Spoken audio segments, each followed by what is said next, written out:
Hello friend, स्वागत है आपका स्टडी फॉर जेपीएससी में। मेरा नाम है मिथिलेश शर्मा और जैसा कि हम लोग इस वीडियो सीरीज में झारखंड का सामान्य ज्ञान को पढ़ रहे हैं, जो कि डॉक्टर मनीष रंजन सर की लिखित किताब है।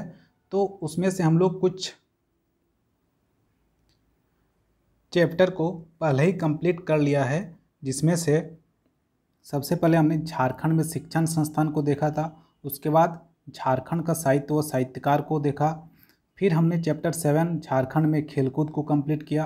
उसके बाद चैप्टर 1 झारखंड का इतिहास से हमने 1, 2, 3, 4, 5 भाग में झारखंड के इतिहास को कंप्लीट किया। ठीक है।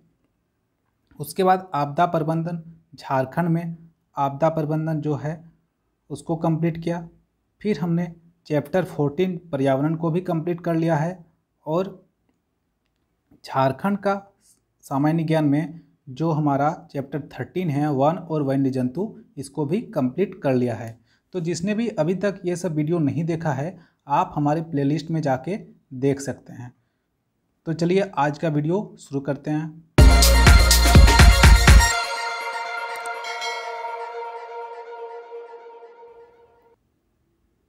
चैप्टर 9 है 1947 से राज्य में आर्थिक विकास। इसमें हम राज्य का भूगोल, पहाड़, नदी, नदी घाटी परियोजनाएं, खान एवं खनिज, परिवहन एवं संचार को पढ़ेंगे। इसमें जो इम्पोर्टेंट चीज़ है हमें, उसमें झारखंड में भौगोलिक स्थिति, झारखंड की जलवायु, झारखंड की प्रमुख नदियाँ, प्रमुख जलप्रपात, झील और बांध, प्रमुख नदी घाटी परियोजनाएं, झारखंड की सतही मिट्टी, खान एवं खनिज, परिवहन एवं संचार, इन चीज़ों को इसमें मेनली पढ़ना है। तो चलिए सबसे पहले देखते हैं झारखंड का भौगोलिक स्थिति। जैसा कि झारखंड में 24 जिला है, भारत का 28वां राज्य है झारखंड। उत्तरी गोलार्ध में 21 डिग्री 58 मिनट से 25 डिग्री 18 मिनट उत्तरी अक्षांश इसका विस्तार है, और देशांतरीय विस्तार में 83 डिग्री 19 मिनट से 87 डिग्री 57 मिनट पूर्व के बीच इसका देशांतरीय विस्तार है। ये आपको याद रखना है। ठीक है। टोटल क्षेत्रफल जो है झारखंड का 79714 वर्ग किलोमीटर है, और झारखंड के पूरब में पश्चिम बंगाल, पश्चिम में छत्तीसगढ़ एवं उत्तर प्रदेश, उत्तर में बिहार और दक्षिण में उड़ीसा राज्य स्थित है। कुछ इम्पोर्टेंट है कि झारखंड में भारत की कुल जनसंख्या का 2.72% जनसंख्या झारखंड में है, और झारखंड का जनसंख्या घनत्व कितना है, तो 414 व्यक्ति प्रति घन किलोमीटर। देखिए झारखंड तो 15 नवंबर 2000 को बना, लेकिन सबसे पहले बंगाल का हिस्सा में झारखंड आता था। उसके बाद 1 अप्रैल 1912 को जब बिहार बंगाल से अलग हुआ तो बिहार के हिस्सा में आया। उसके बाद 15 नवंबर 2000 को झारखंड बना।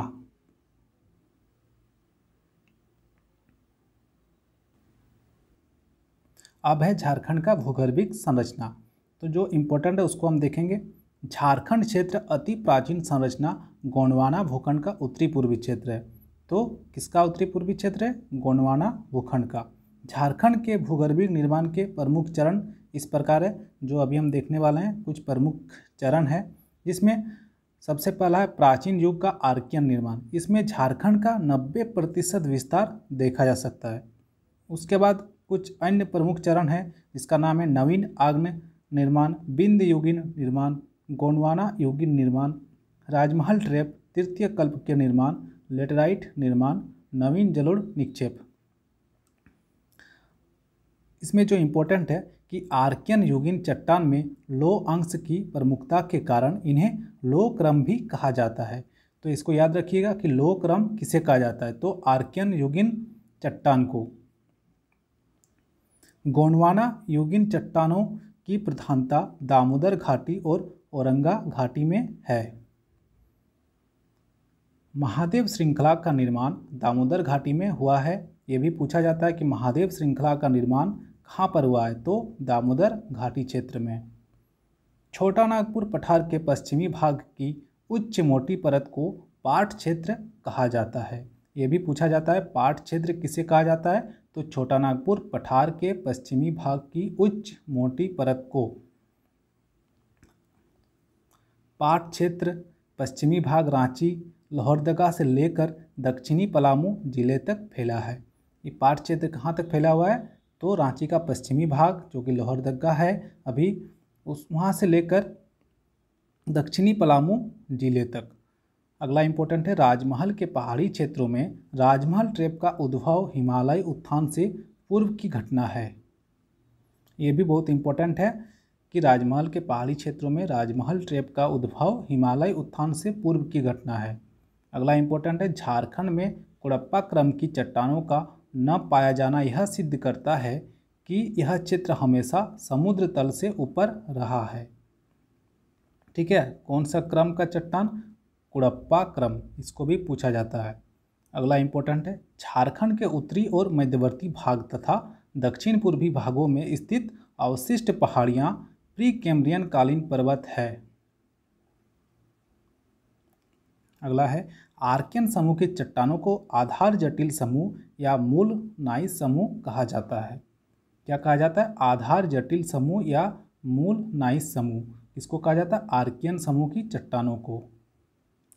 सिंहभूम और गंगपुर के उत्तर में विस्तृत नाइस चट्टानें छोटा नागपुर नाइस के नाम से जानी जाती है। अगला है, पुराजीव महाकल्प जो कि कैम्ब्रियन काल से पर्मियन काल तक में दामोदर नदी का विस्तार हुआ। तो ये पूछा जाता है कि दामोदर नदी का विस्तार कब हुआ? तो पुराजीव महाकल्प के समय हुआ। महादेव संघ के निचले स्तर पर पंचायत समूह का जमाव है। महादेव संघ जो है दामोदर घाटी क्षेत्र, उसके निचले स्तर पर पंचायत समूह का जमाव है।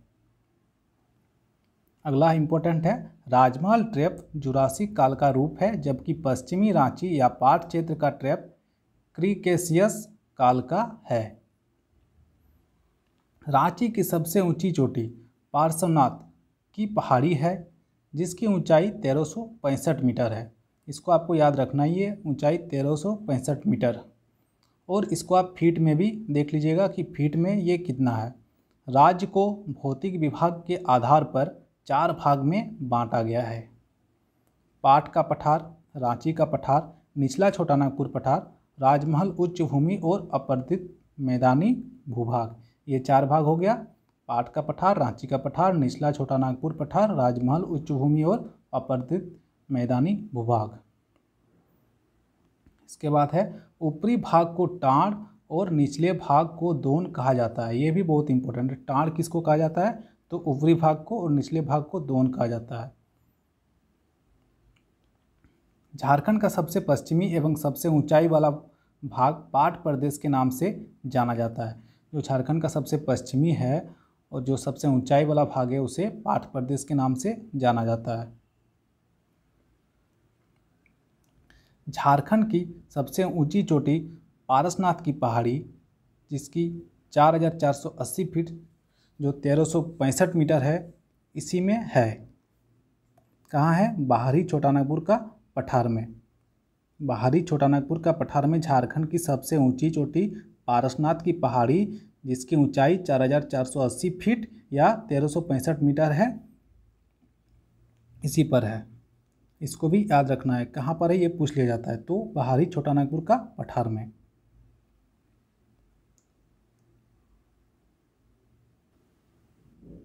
अगला टॉपिक है झारखंड की जलवायु। तो यहाँ की जो जलवायु है उसमें पर्याप्त आर्द्रता और अधिक वर्षा वाला क्षेत्र है। झारखंड पर्याप्त आर्द्रता और अधिक वर्षा वाला क्षेत्र है। यहाँ 3 प्रकार की ऋतु पाई जाती है। इसमें ग्रीष्म ऋतु, वर्षा ऋतु और शीत ऋतु। ग्रीष्म ऋतु का समय कभी कभी पूछ लिया जाता है, बाकी ऋतुओं का भी पूछा जा सकता है। तो उसमें 15 मार्च से 15 जून तक ग्रीष्म ऋतु, 15 जून से 15 अक्टूबर वर्षा ऋतु और अक्टूबर लास्ट से फरवरी लास्ट तक शीत ऋतु। जो ग्रीष्म ऋतु है उसका औसत तापमान 29 डिग्री सेल्सियस से 43 डिग्री सेल्सियस हमारे झारखंड पर रहता है और यहाँ इसीलिए आर्द्रता कम होती है। वर्षा ऋतु में सर्वाधिक वर्षा वाला स्थान जो है नेतरहाट, जो कि लातेहार जिला में है, और शीत ऋतु सर्वाधिक ठंडा जो जगह है वो नेतरहाट है, और यहाँ पर जो तापमान होता है न्यूनतम 7.50 डिग्री सेल्सियस औसत है। ठीक है, ठंडा शीत ऋतु के समय का। छोटा नागपुर की जलवायु को मौसम वैज्ञानिकों ने 7 भागों में विभाजित किया है और अयोध्या प्रसाद ने इन 7 जलवायु क्षेत्र का वर्णन अपनी पुस्तक में किया है। तो ये भी पूछा जाता है कि जो 7 भाग में मौसम वैज्ञानिकों ने छोटा नागपुर की जलवायु को विभाजित किया है, इसका वर्णन कहाँ मिलता है? तो अयोध्या प्रसाद की पुस्तक में। ये जो 7 भाग है वो इस प्रकार हैं। उत्तरी एवं उत्तर पश्चिमी जलवायु क्षेत्र, यहाँ पर अधिक गर्मी और कम ठंडा होता है। ठीक है, गर्मी अधिक और ठंडा कम, ठंडा का दिन में और गर्मी के दिन में गर्मी अधिक। अगला है मध्यवर्ती जलवायु क्षेत्र, यहाँ पर 50 से 60 सेंटीमीटर वर्षा, औसत वर्षा होती है। तेज हवा और लू इसी क्षेत्र पर चलती है। पूर्वी संथाल जलवायु क्षेत्र तीसरा है, यहाँ पर सापेक्षिक आर्द्रता अधिक और औसत वर्षा 60 सेंटीमीटर। अगला है सागरीय प्रभाव वाला जलवायु क्षेत्र, औसत वर्षा यहाँ पर 55 सेंटीमीटर से 60 सेंटीमीटर होती है और सर्वाधिक वर्षा वाला क्षेत्र है। समुद्र का समीपवर्ती होने के कारण यह नॉर्वेस्टर से भी प्रभावित होती है। जो सागरीय प्रभाव वाला जलवायु क्षेत्र है वहाँ पर नॉर्वेस्टर का प्रभाव दिखता है। अगला है दक्षिण पश्चिमी जलवायु क्षेत्र, यहाँ पर पश्चिमी सिंहभूम का जो दक्षिण क्षेत्र जिसमें कोयल एवं शंख नदी है इसका विस्तार है। ठीक है, समुद्र का हवा यहाँ नहीं चलता है, पहाड़ी क्षेत्र अधिक होने के कारण। यहाँ का औसत वर्षा 60 सेंटीमीटर होता है। रांची और हजारीबाग जलवायु क्षेत्र, यहाँ गर्मी में तापमान अधिक होती है दिन के समय और रात के समय अचानक कम होने लगती है। लू और आंधी से मुक्त क्षेत्र है। जो रांची और हजारीबाग का जलवायु क्षेत्र है लू और आंधी से मुक्त क्षेत्र है। अगला इम्पोर्टेंट है पाठ जलवायु क्षेत्र, तो यहाँ पर वनों की सघनता अधिक होती है, क्षेत्र की ऊंचाई अधिक होने के कारण वर्षा भी अधिक होती है। मौसम सुखद रहता है और इस क्षेत्र में बगटू और नेतरहाट आदि क्षेत्र आते हैं। पाठ जलवायु क्षेत्र में नेतरहाट आता है। ठीक है, अगला इम्पोर्टेंट है ग्रीष्मकालीन तापमान जमशेदपुर में ज़्यादा होता है और हजारीबाग में कम होता है। ये पूछा जाता है कि सबसे ज़्यादा तापमान कहाँ होता है गर्मी के दिन में, तो जमशेदपुर में, और हजारीबाग में सबसे कम। राज्य में औसत वर्षा 1200 मिलीमीटर होती है। ये 2014 का डाटा है। जो सर्वाधिक वर्षा वाला जिला है सिमडेगा और सबसे कम जो है पलामू। अगला है झारखंड की प्रमुख नदियाँ। इसमें हमें जो झारखंड की प्रमुख नदियाँ है इसका प्रवाह प्रणाली जो है 2 प्रकार का है। एक गंगा में मिलने वाली नदियों की प्रवाह प्रणाली और दक्षिण में बहने वाली नदियों की प्रवाह प्रणाली, ये 2 प्रकार है। इसको पूछा जा सकता है कि कितनी प्रकार की प्रवाह प्रणाली झारखंड में है, तो 2 प्रकार की। प्रमुख कुछ नदियों के नाम हैं जिसमें सबसे पहला दामोदर है। दामोदर की खास बात है कि ये झारखंड की सबसे लंबी नदी है। प्राचीन साहित्य में देवनद नाम से प्रचलित दामोदर नदी जाना जाता है और पलामू से यह नदी निकलती है। ठीक है, यह पूछा जाता है प्राचीन काल में दामोदर का क्या नाम था, तो देवनद। अगला है सहायक नदी जो है इसका कोनार, बोकारो, बराकर है। दामोदर में चिरकुंडा के पास बराकर मिलती है जहाँ पर बराकर नदी पर मैथन डैम बना हुआ है। दूसरा है उत्तरी कोयल, तो रांची के पठार से निकलती है और इसकी सहायक नदी है औरंगा और अमानत। तीसरा है स्वर्णरेखा नदी जो कि नगड़ी गांव से निकलती है। बहुत बार एग्जाम में पूछा गया है कहाँ से निकलती है, तो नगड़ी गांव से। सोना मिलने के कारण इसका नाम स्वर्णरेखा पड़ा है। हुंडरू जलप्रपात इसकी प्रमुख जलप्रपात है। इसकी ऊंचाई 320 फीट, सीधे बंगाल की खाड़ी में गिरने वाली एकमात्र झारखंड की नदी है स्वर्णरेखा नदी। चौथा है बराकर नदी। तो बराकर नदी के तट पर कल्याणेश्वरी नामक देवी मंदिर है, ये परीक्षा में पूछा जाता है। पांचवा है दक्षिण कोयल, इम्पोर्टेंट नदी है। और दक्षिण कोयल नदी कहाँ से निकलती है ये आप कमेंट पे बताइए। अगला इम्पोर्टेंट है शंख नदी, सदनी घाट जलप्रपात शंख नदी पर बना हुआ है, सदनी घाट जलप्रपात। अगला इम्पोर्टेंट है गंगा नदी। तो झारखंड में एकमात्र जिला साहिबगंज है जहाँ पर गंगा नदी बहती है। 80 किलोमीटर टोटल इसकी लंबाई साहिबगंज जिला में है। इसके अलावा झारखंड में अजय नदी, मोर नदी भी है। अब हम देखते हैं प्रमुख जलप्रपात, झील और बांध। तो इसमें जो इम्पोर्टेंट है उसको अभी देखेंगे। इसके अलावा जो भी जलप्रपात होगा उसका एक अलग से वीडियो बनाया जाएगा, क्योंकि एग्ज़ाम में यह हमेशा पूछा जाता है। तो अभी जो इम्पोर्टेंट है उसको देखते हैं। उसरी जलप्रपात, ये गिरिडीह में है। जोन्हा जलप्रपात, इसको गौतमधरा जलप्रपात के नाम से भी जानते हैं, और यह राड़ू नदी पर 150 फीट ऊंचाई से गिरती है, और यह रांची में है। तीसरा है दसम जलप्रपात, इसकी जो जलधारा है 10 धाराओं में बढ़ जाती है, इसी के कारण इसका नाम दसम जलप्रपात पड़ा है। कांची नदी पर है और रांची जिला में है। पंचघाघ जलप्रपात खूंटी में है, और जो प्रेमाघाघ है वो गुमला में है। ठीक है, तो पंचघाघ और प्रेमाघाघ ये दो कन्फ्यूजन करता है, इसको याद रखना है। पंचघाघ खूंटी और प्रेमाघाघ गुमला में। अगला इम्पोर्टेंट है बूढ़ाघाघ जलप्रपात, यह लातेहार जिला में है। और सबसे इम्पोर्टेंट है हुंड्रू जलप्रपात जो कि रांची में है, स्वर्णरेखा नदी पर है, और 322 फीट इसकी ऊंचाई है, ऊंचाई से गिरती है। दूसरा सबसे ऊंचा जलप्रपात है झारखंड का, और भारत का 21वां सबसे ऊंचा है। हिरनी जलप्रपात खूंटी चाईबासा मार्ग पर चक्रधरपुर में अवस्थित है, हिरनी जलप्रपात। इसके अलावा सीता जलप्रपात है। सीता जलप्रपात का जो फेमस होने के कारण है, तो यह मान्यता है कि वनवास के दौरान भगवान राम, लक्ष्मण और सीता कुछ दिन यहाँ ठहरे थे, और इसी के कारण सीता जलप्रपात इसका नाम रखा गया। अगला इम्पोर्टेंट है घघारी जलप्रपात जो कि रांची में है और जमुनी नदी पर है। ये याद रखना है, घघारी जलप्रपात किस नदी पर है? जमुनी। और इसी में घघारी बाबा धाम भी है।